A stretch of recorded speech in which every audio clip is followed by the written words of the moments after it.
My hobby is collecting wasp nests.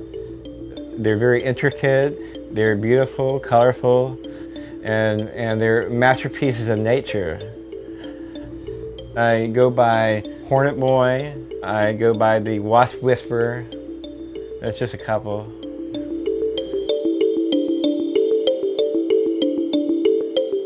This is one of the largest nests in my collection. This is a perennial southern yellowjacket nest. Now this looks like a skyscraper with the different floors. The brains of wasps, they're actually the size of a grain of sand. So I find that fascinating that they build these intricate structures. My favorite nest is this one right here. This is a huge bald-faced hornet's nest, and it was built on a white pine tree. People can learn a lot by watching wasps because wasps were the first paper makers.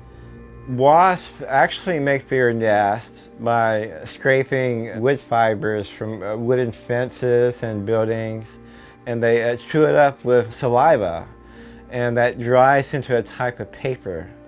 So people learned how to make paper by watching wasps.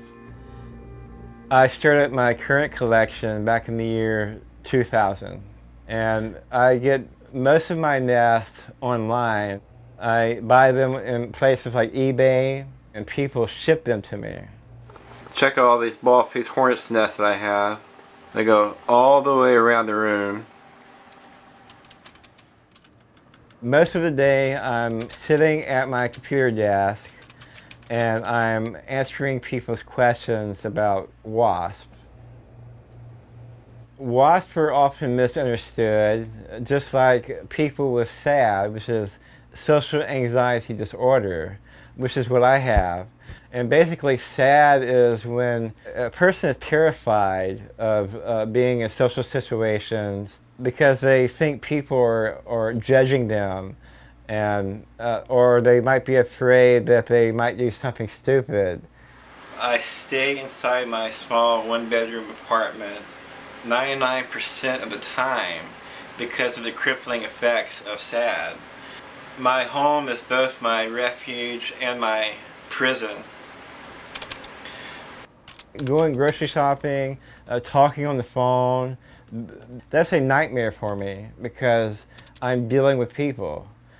I'm much happier just staying inside. I feel most comfortable socializing with people online because I could hide behind a screen. My SAD started back in the 1990s, back when I was in my 20s. I was still in Louisiana, and I was in this bad relationship with this woman. We were even engaged to be married. I was also struggling with being gay too. I just wanted to go somewhere else and basically find myself. So I just up and left to New York City with just the clothes on my back. I was on the streets for a few nights. I was sleeping in a subway station, and I remember one time a cop banged his nightstick on the wall above me, trying to wake me up, and he said, "Well, you have to move on." From there, I went into the shelter system, and being in the shelter is more dangerous than actually living on the streets. And I had a complete mental breakdown. I had a full-blown panic attack, and that's what triggered my social anxiety disorder.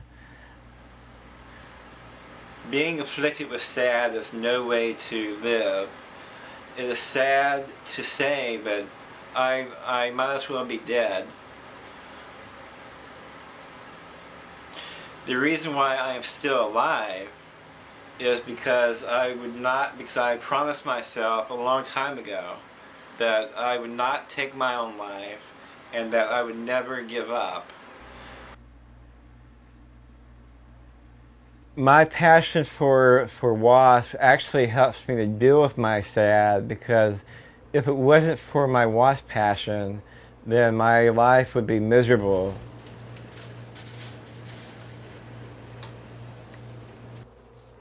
I have come a very long way from being homeless to having my own apartment.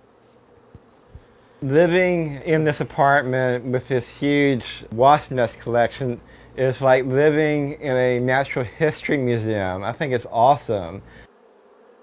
So whenever I wake up and I see these incredible nests that I have, it's just, am I dreaming? Pinch me. If I can't go out to it, then I bring nature into my apartment. Nature is my therapy.